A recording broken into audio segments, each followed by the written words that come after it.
Bonjour et bienvenue dans cette vidéo. Alors aujourd'hui, on va parler d'un sujet qui est vraiment super important. C'est comment bien répartir ton salaire.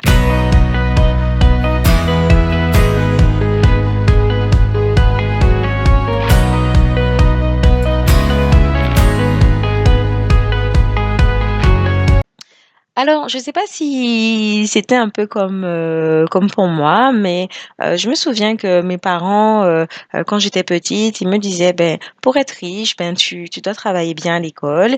Et puis, quand tu auras bien travaillé à l'école, tu auras un bon métier. Et là, tu seras riche. Mais pas plus que ça, en fait. C'était tout. Ils m'ont pas expliqué, en fait, ben, comment faire pour gérer mon argent une fois que j'aurai de l'argent, que faire avec ma première paye. Je me souviens que je leur ai dit: «Ah bah super, j'ai décroché un travail, un bon travail» et puis ils m'ont dit: «Bah félicitations, c'est bien». Je m'attendais à ce qu'ils me disent: «Ben voilà, maintenant, avec ton argent, tu mets tant % de côté, tu mets tant sur ça, sur cette épargne, tant pour tes loisirs, tant pour investir». Non, ils m'ont rien du tout.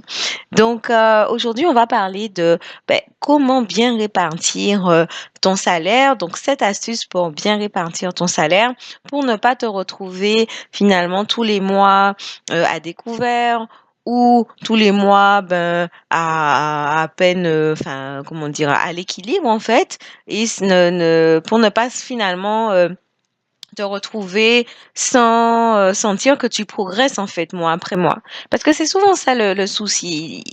Des fois, on peut se retrouver à découvert, donc ça c'est quelque chose, à découvert dans les dettes. Donc ça c'est un gros problème qu'on va régler. Mais il y a aussi quand on se retrouve pas forcément à découvert, on n'a pas forcément de dettes, mais c'est comme si on vivote en fait. On a notre salaire qui rentre, on fait nos dépenses et puis on n'épargne rien, on n'investit rien, on n'a pas vraiment de projet. C'est comme si on vit au mois le mois. Donc la première catégorie, c'est les personnes qui sont en dette, en découvert tout le temps, donc qui dépassent et qui dépensent plus que ce qu'elles ne gagnent. Ensuite, vous avez une catégorie au milieu où ils sont pas forcément en dette, mais il n'y a pas forcément de progression mois après mois. Vous voyez, on a l'impression qu'on vit au mois le mois, on sent pas notre argent. Vous voyez, on sent pas notre argent, on sent pas qu'on se fait plaisir avec notre argent, on sent pas que on peut faire des voyages. On sent juste que c'est là pour payer nos factures. OK? Et nous, ce qui nous intéresse, c'est arriver à la troisième catégorie. La troisième catégorie, c'est quand oui, on a des factures à payer tous les mois, c'est vrai, mais quand tous les mois, on arrive à se faire plaisir, on arrive à mettre de l'argent de côté, on arrive à investir pour faire notre argent fructifier. Donc, c'est vers la troisième catégorie qu'on veut arriver aujourd'hui. Alors, cette astuce pour bien répartir ton salaire. Alors, la première astuce, c'est de bien fixer tes priorités financières. Il faut commencer par définir ce qui est essentiel pour toi, ce que tu as vraiment envie de faire avec ton argent. Donc, liste bien tes priorités, donc logement, nourriture, transport. Prends un papier, une feuille blanche et vraiment liste tout ce que tu souhaites faire en fait avec ton argent. Tu mets payer ton logement, payer ta nourriture, payer tes transports, dépenser ton argent dans le shopping. Par exemple, le shopping, c'est pas quelque chose qui est super important pour moi. C'est pas du tout une priorité. Par contre, aller au restaurant, faire des activités de loisirs, ça c'est super important pour moi. Donc, ça doit faire partie de mon budget. Par exemple, les personnes qui aiment faire leurs ongles ou aller chez le coiffeur, ben, si c'est quelque chose qui est important pour vous, ne faites pas comme si, ah, mais c'est pas important pour moi, je dépense de l'argent dans ça. Non, si c'est important pour vous, vous le mettez dans votre budget. Et peut-être que justement, quelqu'un qui aime aller au coiffeur n'aime pas forcément aller au restaurant, donc il va pas mettre restaurant dans sa liste de priorités. Donc ça, c'est la première des choses parce que il faut faire un budget qui te correspond vraiment, qui vous correspond vraiment et donc qui correspond à votre façon de vivre, à votre style de vie, à vos besoins, à vos loisirs. C'est pas la peine de se dire, ah, je vais pas du tout aller au restaurant alors que c'est important pour vous d'aller au restaurant. Votre argent, il ne doit pas servir seulement à payer vos factures, il doit aussi vous servir à vous faire plaisir. Sinon, vous n'aurez pas le goût, en fait. Et puis, ben, quel serait le goût finalement de la vie si on peut pas se faire plaisir? Quand même, bien sûr, de façon raisonnée. Donc ça, c'est la première des choses. Fixer vos priorités financières. La deuxième astuce, c'est d'adopter la règle du 50-30-20. Alors, dis-moi en commentaire si tu en as déjà entendu parler de cette règle des 50-30-20. Alors, c'est une règle simple qui te permet de diviser ton salaire en trois catégories. Là, c'est vraiment une règle simple. Après, on peut vraiment affiner, mais pour commencer, je suppose que si tu regardes cette vidéo, c'est que tu n'as encore aucune idée de comment répartir ton salaire. Eh bien, tu peux te donner pour commencer cette règle. Donc, 50, 30, 20. Alors, c'est quoi cette règle des 50, 30, 20? 50% pour les dépenses essentielles. OK? Donc, tu alloues 50% pour tes dépenses essentielles, logement, facture, nourriture. 30% pour tes loisirs et plaisirs, donc les sorties, les hobbies, les restaurants. Très important parce que dans les 50% de dépenses essentielles, j'ai parlé de nourriture, mais les restaurants, c'est pas dans ça, hein. La nourriture, c'est vraiment les courses simples, basiques pour se nourrir, ok, pour ne pas mourir de faim. Mais le restaurant, c'est pas dans cette catégorie-là. Aller au restaurant, ça fait partie des loisirs et des plaisirs, donc c'est dans la case des 30%. Et enfin, 20% pour l'épargne et les investissements. Donc, cette méthode, en fait, va te donner un cadre de répartition flexible, idéal pour ne pas dépasser ton budget. Donc, je résume, si tu gagnes 1000 euros, il y a 500 euros pour tes dépenses essentielles, logement, facture, nourriture, 300 euros pour tes loisirs et plaisirs et 200 euros pour l'épargne et les investissements. Et bien sûr, si tu te rends compte que sur 1000 euros, tu es déjà à 800 euros de dépenses essentielles, alors que tu aurais peut-être dû être en dessous de 500, c'est là, il faut creuser. Et là, il faut regarder, ben, qu'est-ce qui fait que tu dépenses autant? Peut-être que sur les dépenses essentielles, je veux dire, hein. Peut-être que tu habites dans un logement qui est trop cher pour ce que tu gagnes. Donc à ce moment-là, peut-être qu'il faut trouver des solutions, peut-être te mettre en colocation, peut-être c'est pas éternel, hein, c'est des solutions que tu devras faire pour arriver à respecter ce ratio-là. OK? Parce que souvent on se dit: «Ah mais je n'arrive pas à gérer mon budget, il faut que je gagne plus». On va voir comment gagner plus, hein, avec des solutions comme les investissements et le business. Mais dans un premier temps, il faut vraiment repérer où est-ce que ton argent part et peut-être voir si tu ne vis pas au-dessus de tes moyens. Des fois, faut aussi, comment dire, appeler un chat un chat. Si on vit au-dessus de ses moyens, ben voilà. Si par exemple tu as dans tes dépenses essentielles, tu vois que tu payes pour une voiture, pour une assurance de voiture, et quand finalement tu n'as pas les moyens, ben c'est peut-être que tu n'as pas les moyens en fait de te payer une voiture. Donc peut-être que tu dois vendre cette voiture, te sacrifier peut-être 1 an à prendre les transports pour voilà, arriver à atteindre ce niveau où tu pourras te payer une voiture. Enfin bon, là j'ai un peu dépassé le sujet de cette deuxième astuce, mais voilà, je répète, la règle du 50-30-20 peut te donner une bonne idée pour commencer. Ensuite, troisième astuce, alloue une part de ton salaire à l'épargne dès le début. C'est ce que j'appelle aussi te payer en premier. Alors, tu vas me dire, oui, comment ça me payer en premier? Mais en fait, quand tu reçois ton salaire, tu payes tout le monde. Tu payes l'électricité, tu payes ton propriétaire, tu payes l'eau, tu payes Netflix, tu payes tout. Et et c'est après, à la fin, s'il reste quelque chose que tu vas te payer. Non, tu dois te payer en premier. Fais comme si l'argent, c'était pour te rémunérer, pour t'être levé tous les matins, être allé au travail, etc. Tu dois te payer en premier. Donc, tout de suite, tu transfères un pourcentage vers ton compte d'épargne. Donc, on a dit tout à l'heure 20% pour l'épargne et l'investissement. Donc, dès que tu reçois ton salaire, par exemple, si c'est 1000 euros, ben, tu fais un transfert automatique, tu programmes. Si tu ne sais pas le programmer automatiquement avec ta banque, tu demandes à ton banquier de programmer un virement automatique. Si tu es payé tous les premiers du mois, donc par exemple de programmer un virement automatique de 100 euros vers ton compte d'épargne. Comme ça, tu n'as pas à y penser. Voilà, dès que ton salaire tombe, transfère un pourcentage vers ton compte d'épargne. L'automatisation est clé. Règle un virement automatique pour sécuriser cette somme, même avant de toucher aux autres dépenses.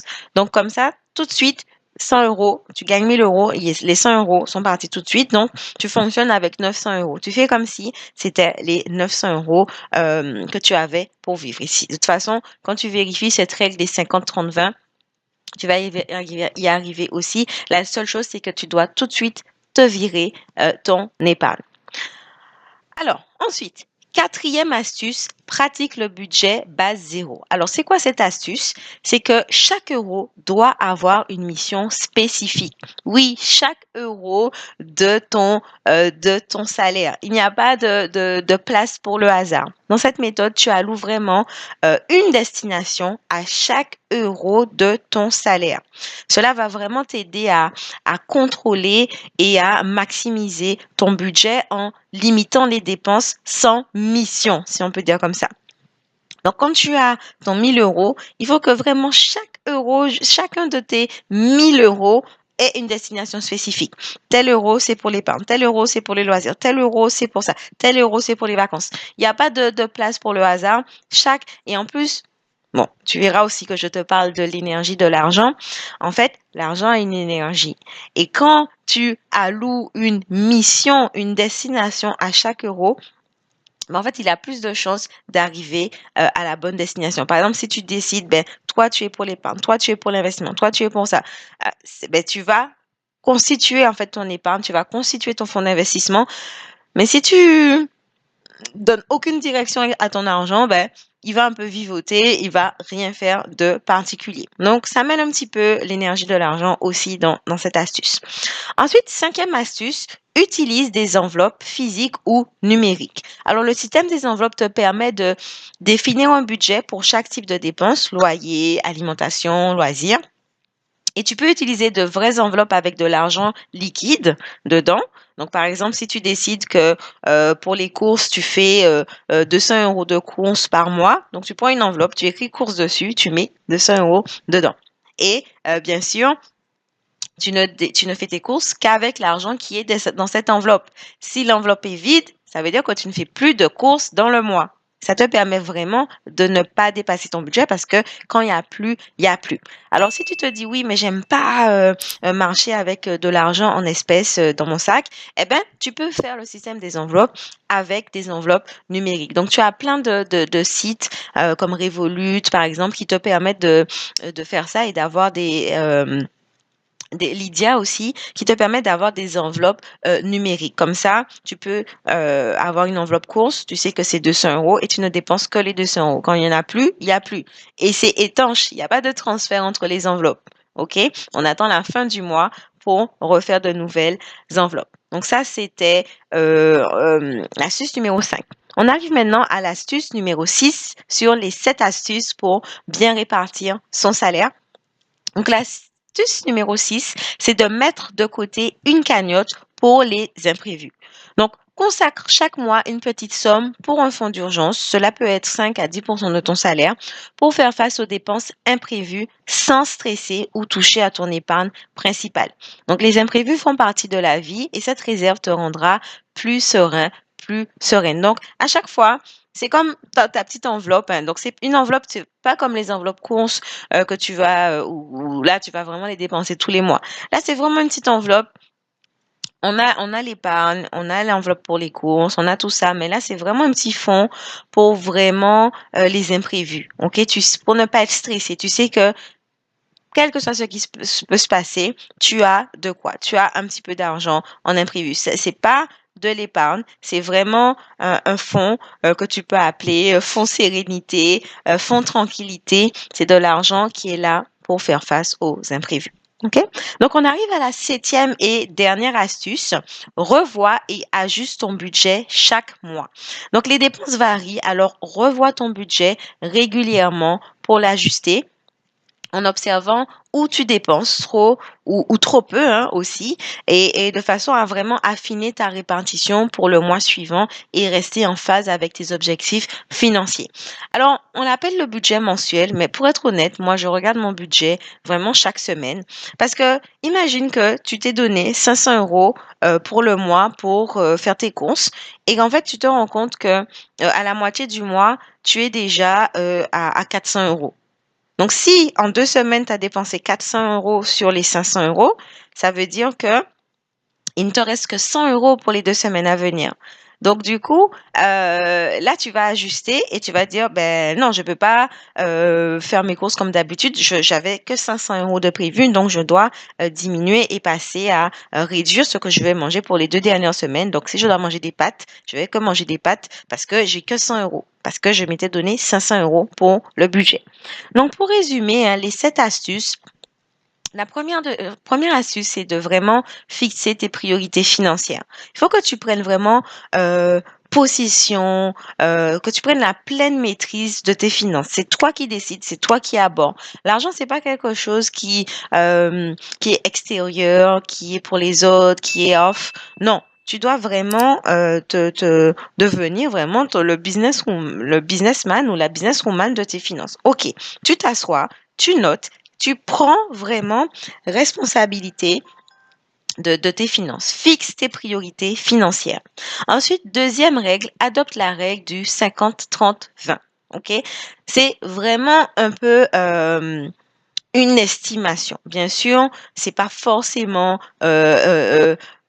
tout de suite qu'on peut arriver à 50-30-20, à 50-30-20, surtout qu'on a l'habitude de vraiment dépenser beaucoup.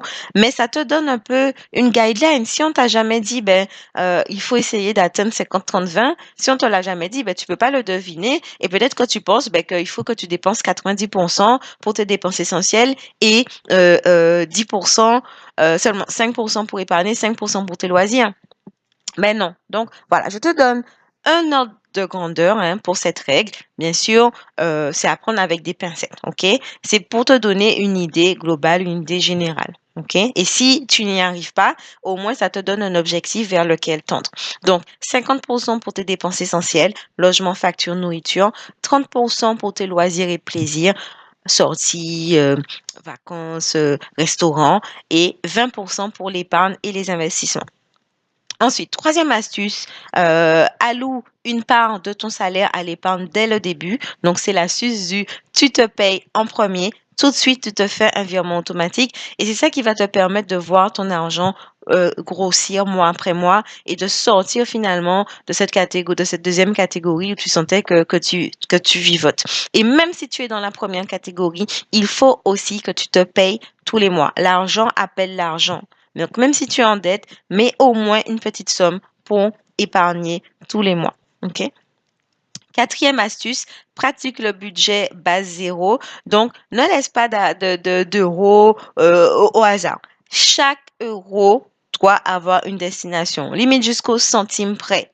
Il faut vraiment que tu alloues à chaque euro une destination, une destinée. Donc là, c'est un peu énergétique, mais tu vas voir qu'à force de le faire, tu vas sentir que effectivement tu progresses au niveau de tes finances parce que c'est toi qui dis à l'argent qu'est-ce qu'il doit faire. Parce que si tu fais pas ça et que tu vois 50 euros traîner sur le compte, ah ben, tu vas dire, ah ben tiens, allez, je me fais plaisir, je vais acheter un truc sur Amazon ou je vais en fait, tu vas pas voir l'argent passer ou tu vas acheter quelque chose à la pâtisserie et puis tu auras tout, je sais pas moi, après tu vas acheter un paquet de ci, un paquet de ça et puis tu vas pas voir l'argent passer. Donc c'est pour ça que c'est important de vraiment donner une destination à ton argent. Ensuite, cinquième astuce, utilise les enveloppes physiques ou numériques de façon à ne pas dépasser ton budget. Donc, surtout pour les personnes qui sont en découvert et qui ont des dettes, vraiment alloue une enveloppe. Tu alloues aussi une enveloppe pour rembourser tes dettes. Donc voilà, donc sur ton 1000 euros, il y a tant pour ça, tant pour ça, tant pour ça, tant pour rembourser tes dettes et tu te fais un plan comme ça de façon à vraiment suivre ton plan. OK? 6e astuce, vraiment avoir, ça c'est important, avoir une cagnotte pour les imprévus.